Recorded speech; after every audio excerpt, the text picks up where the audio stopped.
Corona काल में मजदूरों की जो दुर्दशा हुई है उसने देश के सामाजिक आर्थिक ताने बाने को भी उधेड़ कर रख दिया है।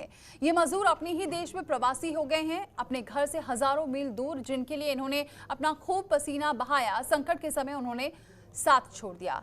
हर तरफ से निराश ये मजदूर अपने जब घर की तरफ जाने लगे तो ना कोई सवारी मिली, ना यातायात के साधन। सरकारों की तरफ से कई दावे किए गए, लेकिन सब सिर्फ हवा हवाई साबित हुए। थक हार कर ये मजदूर पैदल ही घर की तरफ चल पड़े, लेकिन उनकी ये यात्रा बेहद भयावह है। मजदूरों के घर आने से पहले उनकी मौत आ जा रही है। सवाल शासन और प्रशासन दोनों पर है। शासन बिना किसी तैयारी के एक के बाद एक निर्णय ले रहा है, तो दूसरी तरफ प्रशासन उन्हें जमीन पर उतार नहीं पा रहा है। इस बेहद संवेदनशील मुद्दे पर आज करेंगे चर्चा। हमारे साथ मेहमान भी मौजूद रहेंगे। आलोक रंजन जी हमारे साथ जुड़ चुके हैं, ओपी सिंह भी जी हमारे साथ जुड़ चुके हैं, रिटायर्ड डीजीपी हैं और रिटायर्ड आईएएस हैं आलोक रंजन जी, दोनों ही हमारे साथ जुड़ेंगे। लेकिन सबसे पहले देखते हैं रिपोर्ट।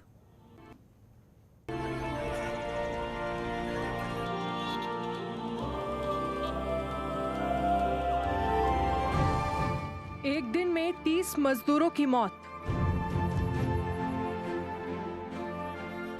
घर जाने की जद्दोजहद में मिली मौत।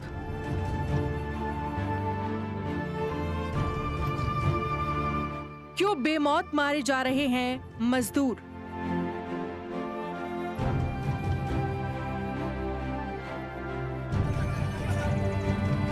यूपी के औरैया में हुए हादसे की इन तस्वीरों को देखकर इंसान का दिल पसीज जाएगा। रोजी रोटी छीनने के बाद भूखे प्यासे ये मजदूर अपने गांव और घर के लिए पैदल ही निकले थे। रास्ते में ट्रक दिखा तो लगा जल्दी घर पहुंच जाएंगे, लेकिन इन्हें क्या पता था कि अब ये कभी अपने घर गांव नहीं पहुंच पाएंगे, क्योंकि मौत ने इनका रास्ता जो रोक लिया है। बदहाल व्यवस्था के मारे इन मजदूरों की किस्मत ने भी साथ नहीं दिया और ट्रक पलटने के बाद उसमें बैठे 24 मजदूरों की मौत हो गई। ये सभी मजदूर मार्बल पाउडर से भरे ट्रक के ऊपर बैठे थे। ट्रक पलटने के बाद ये पाउडर या डस्ट इनके नाक और मुंह में भर गया, जिससे इनका दम घुट गया। औरैया की तरह एमपी के सागर में भी ट्रक पलटने से 6 मजदूरों की मौत हो गई और कई घायल हो गए। सरकारें मजदूरों के लिए कई तरह के ऐलान कर रही हैं, लेकिन उन तक मदद पहुंच नहीं रही है। मदद नहीं पहुंचाने के लिए प्रशासन जिम्मेदार है, इसलिए सवाल भी प्रशासन। और चलिए इसी पर चर्चा करते हैं। हमारे साथ मेहमान जुड़ चुके हैं, आलोक रंजन जी और ओपी सिंह जी। बहुत स्वागत है आप दोनों का हमारे साथ जुड़ने के लिए। सर, सबसे पहले ओपी सिंह जी, अब जिस तरीके से व्यवस्था की जा रही है, हर सरकारें ये दावा और ये वादा भी करती नजर आ रही हैं कि हम आगे भी ध्यान रखेंगे, और अभी भी पूरी व्यवस्था की जा रही है। तो क्या लग रहा है कहां पर ये कमी नजर आ रही है, जिसकी वजह से हादसे तो हो ही रहे हैं, साथ ही पैदल कितने किलोमीटर अपने घर जाने को मजबूर हो गए हैं ये मजदूर? देखिए, ये सही है कि पिछले कुछ दिनों से कुछ घटनाएं इस प्रकार की हुई हैं जो हृदय विदारक हैं। नेशनल हाईवेज पे या स्टेट हाईवेज पे इस तरह लोगों की मौत, वो भी गरीब मजदूर की मौत होना, एक बहुत ही चिंताजनक विषय है और हम सबों को इसका दुख है। और मैं समझता हूँ कि इस लॉकडाउन के कारण या लॉस ऑफ एम्प्लॉयमेंट के कारण या सोशल डिस्टेंसिंग, जो भी रीजन रहा हो, इन सबों के कारण प्रवासी मजदूर जो हैं वो अपने घरों के लिए उतावले हैं जाने के लिए। और अब तक पूरे विश्व में 40 मिलियन वर्कर्स पे इसका इम्पैक्ट पड़ा है, इस लॉकडाउन का इम्पैक्ट पड़ा है। मैं समझता हूँ कि ये माइग्रेशन जो हो रहा है, प्रवासी मजदूरों का, माइग्रेंट लेबर्स का जो आवागमन हो रहा है अपने घरों की ओर, चाहे वो बिहार हो, झारखंड हो या वेस्ट बंगाल हो, वो चाहे पंजाब से आ रहे हो, हरियाणा से आ रहे हो, महाराष्ट्र या तमिलनाडु, तेलंगाना, कहीं से भी आ रहे हो, ये प्रशासन के लिए एक बहुत बड़ी चुनौती है। और उस चुनौती को हम इस दृष्टिकोण से देखें कि यह एक अमानवीय कृत्य है, इन अनडिग्निफाइड वे है इसका, और ये हेल्थ के प्रॉब्लम्स को भी बढ़ा रहा है और लॉकडाउन के इम्पैक्ट को भी डाइल्यूट कर रहा है, कम कर रहा है। जितनी भी सरकारें कर रही हो, चाहे वो उत्तर प्रदेश की सरकार हो या बिहार की सरकार हो, मध्य प्रदेश की सरकार हो, उन लोगों ने स्पेशल रेलवे चलाए, कई मुख्यमंत्रियों ने पैदल न आने देने की अपील की। लॉकडाउन में मुझे याद है उत्तर प्रदेश की सरकार ने 6 लाख से अधिक लोगों की स्क्रीनिंग कराई, उनको फूड पैकेजेस बांटे, कई ट्रेन ऐसे चले जो कई विभिन्न स्थानों पर उनके भेजा गया। एक दिन में लगभग 40-50 हजार माइग्रेंट लेबर्स वहां आए। कई बसों की व्यवस्था की, जिनकी संख्या हजारों में होंगी। और मैं समझता हूं कि एक डेस्टिनेशन, अपने गंतव्य को पहुंचाने के लिए जिस प्रकार की व्यवस्था सरकारों ने की है, वो उनके प्लान बहुत क्लियर हैं, लेकिन फिर भी ग्राउंड लेवल पे कहीं न कहीं चूक हो जा रही है। मैं समझता हूं कि ये लापरवाही, जिसके लिए उत्तर प्रदेश सरकार ने न केवल बॉर्डर के एसएचओज को सस्पेंड किया है, बल्कि senior police officers, SSP, ADG, IG, इन सबों का स्पष्टीकरण मांगा है। ये अपने आप में एक गंभीर प्रकरण है। और मैं समझता हूं कि मुख्यमंत्री उत्तर प्रदेश ने बहुत ही स्पष्ट शब्दों में 1-2 दिन पहले ही उन्होंने निर्देश दिया था कि कोई भी माइग्रेंट लेबर जो है वो पैदल नहीं जाएगा, उसे किसी ट्रक से नहीं भेजा जाएगा। मैं समझता हूं कि कहीं न कहीं इम्प्लीमेंटेशन में ये चूक है और लोकल लेवल पे, लोकल स्थानीय व्यवस्था का कहीं न कहीं कमी है, जिसके कारण इस प्रकार की घटनाएं हो रही हैं। बिल्कुल सही कह रहे हैं आलोक रंजन जी। अब यहाँ पर ये भी बहुत हमने लगातार दिखा रहे हैं कि जो मजदूर हैं वो ये भी कह रहे हैं कि उनका कॉल उठाया नहीं जाता। अगर वो आने के लिए कह भी रहे हैं, मैसेज डाल दिया जाता है, उसका रिप्लाई नहीं आता। आज उसी पर भी अगर यूपी सरकार का ये भी फैसला आ गया है कि अब एंट्री, बॉर्डर जो होगा वहां से एंट्री नहीं मिलेगी, पैदल नहीं आ सकते आप, ट्रक से नहीं आ सकते आप, रेल पटरियों पे नहीं जा सकते। यानी कि आप जो आना चाहते हैं उनके पास कोई चारा नहीं है। अगर मदद कर देती है सरकार तो ठीक, वरना जहां हैं वैसे ही रहें। दूसरी बात ये, 1 टाइम का 2 टाइम का खाने के बजाय अब 1 टाइम का खाना मिल रहा है, तो अब क्या करेगा मजदूर?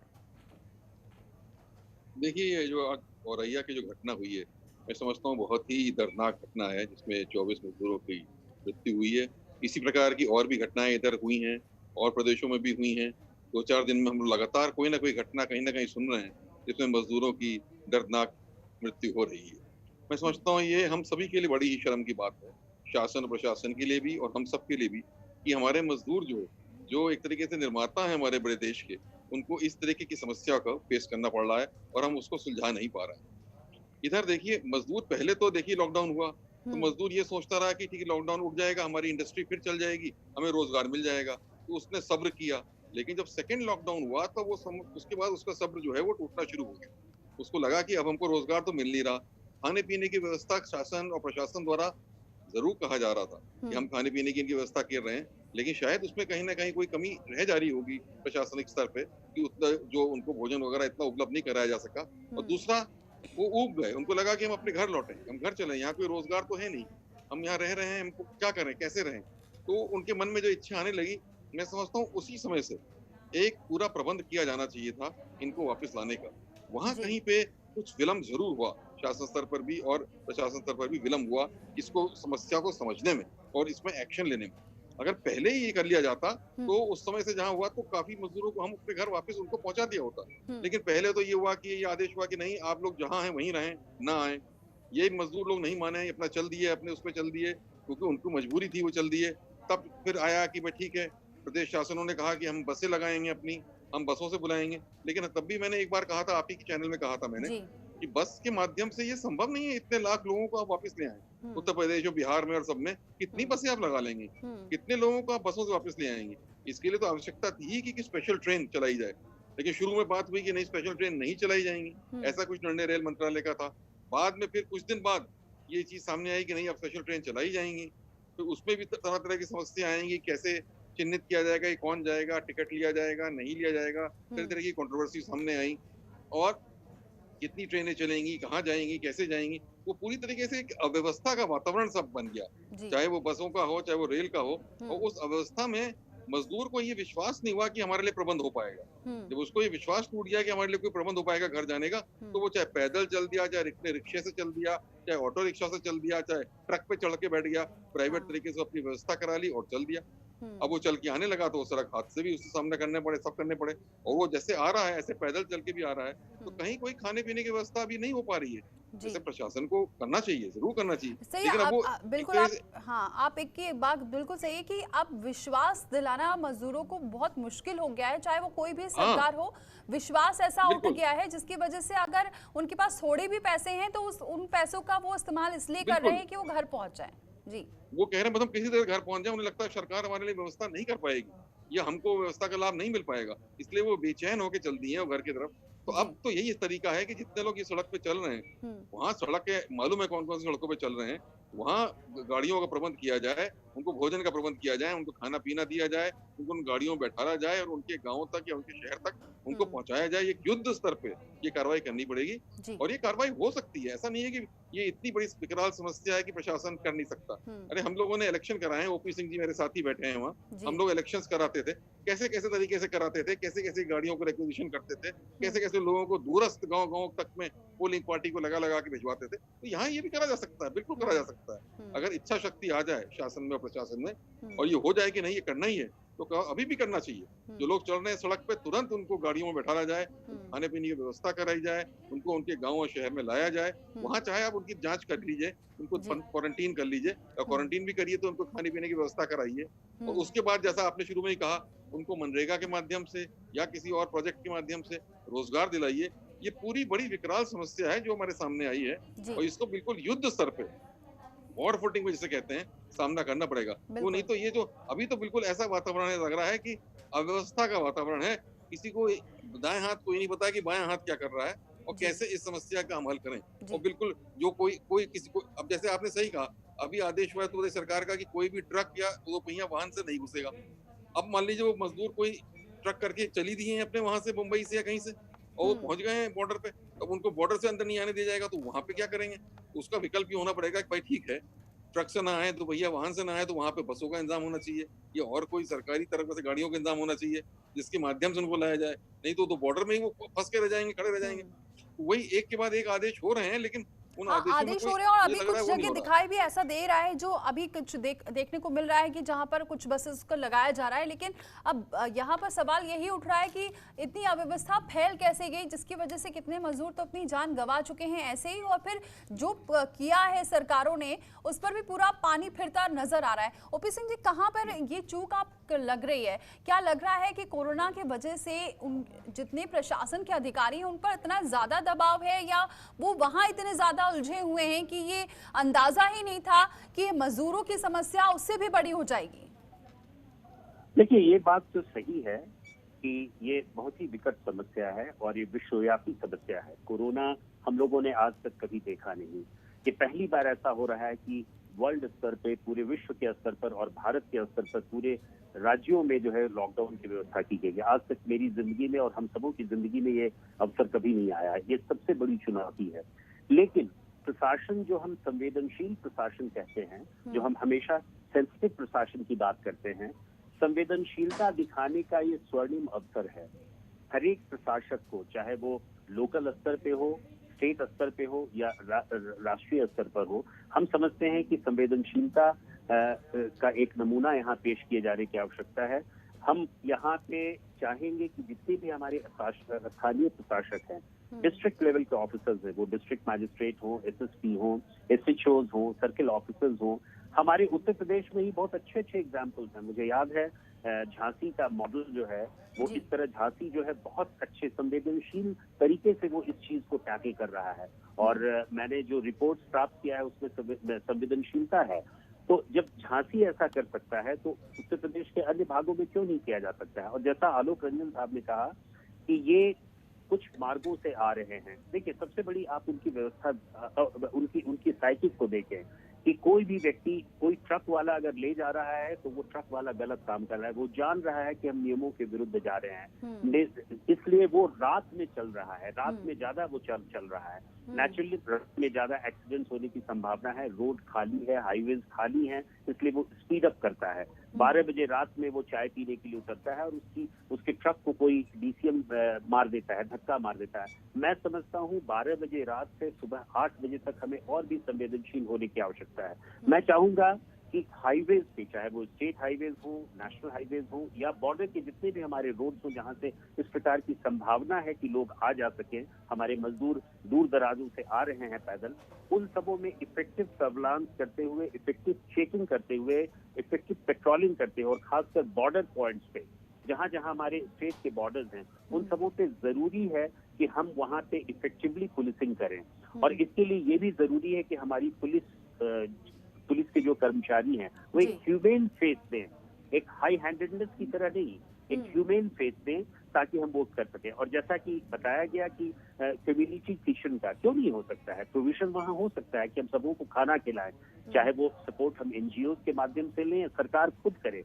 हमें वहाँ पे ट्रांसपोर्ट की व्यवस्था कुछ न कुछ तो करनी पड़ेगी। उत्तर प्रदेश के मुख्यमंत्री ने कहा है कि 300, 200, 300 बसेस को बॉर्डर पे रखा जाए, और साथ ही साथ हमें वहाँ मास्क की व्यवस्था, सैनिटाइजर्स की व्यवस्था, इन सब की व्यवस्था एक ह्यूमैनिटेरियन एंगल से हमें करना चाहिए। ये सारा दायित्व जो है वो डिस्ट्रिक्ट एडमिनिस्ट्रेशन का है और जो किया जा सकता है। एक मिनट सर, ये भी बात, ये जो आपने कहा कि उत्तर प्रदेश सरकार ने बोला है, और ये अब 3-4 दिन पहले से इस बात का जिक्र कर दिया गया है, ये आदेश जारी कर दिया गया है कि कहीं पर भी ऐसे मजदूर मिल रहे हैं उनको तुरंत रोक के वहां पर उनकी व्यवस्था की जाए। फिर भी इन 3-4 दिनों में ही इतने सारे केसेस आ गए, इन्हीं 3-4 दिनों में मजदूरों ने अपनी जान गंवा दी। तो क्या लग रहा है कहीं एग्जीक्यूशन में दिक्कत आ रही है, ये निर्देश नहीं पहुंच पा रहा है, या कहाँ कमी आपको नजर आ रही है?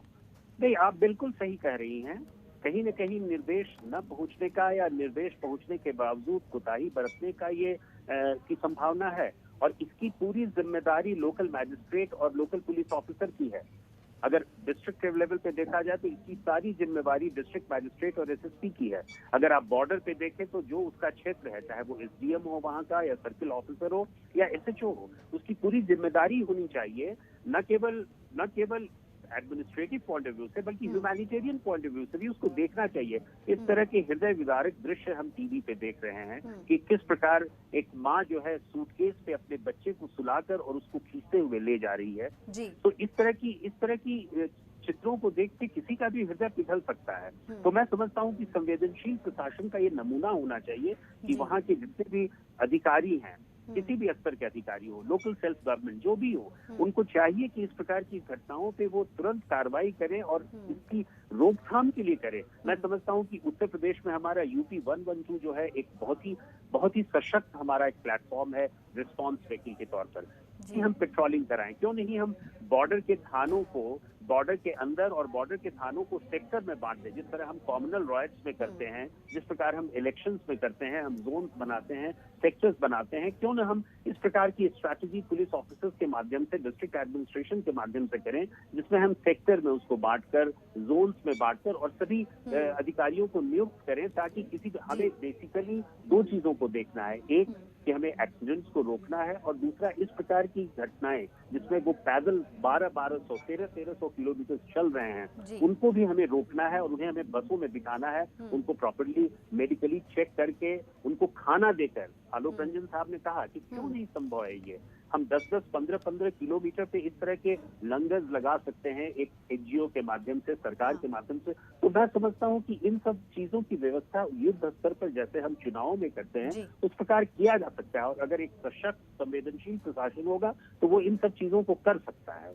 जी, बहुत बहुत शुक्रिया आप दोनों का हमारे साथ जुड़ने के लिए। तो आपने देखा एक अनुभवी हमारे साथ ऑफिसर्स जुड़े हुए थे, जिन्होंने बताया कि पहले उन्होंने कैसे यहाँ पर काम किया है, जब उन्होंने इलेक्शन के दौरान पे हर चीज़ों को संभाला है। तो ये आगे अगर सशक्त संवेदनशील यहाँ पर प्रशासन होगा तो ये व्यवस्था की जा सकती है, और ये जो दिक्कत इतनी बड़ी सामने आई है इसे हम सुधार सकते हैं। अब देखना होगा कि इन सुझावों को आगे कैसे यहाँ पर एग्जीक्यूट किया जाता है, कैसे प्रशासन और ध्यान देती है, क्योंकि सरकारें लगातार दावा कर रही हैं, लेकिन उसके बावजूद जो मजदूर हैं वो परेशान नजर आ रहे हैं, और एक के बाद एक नए नए ऑर्डर्स भी नजर आ रहे हैं। इसके साथ फिलहाल इतना ही, लेकिन खबरों का सिलसिला जारी है।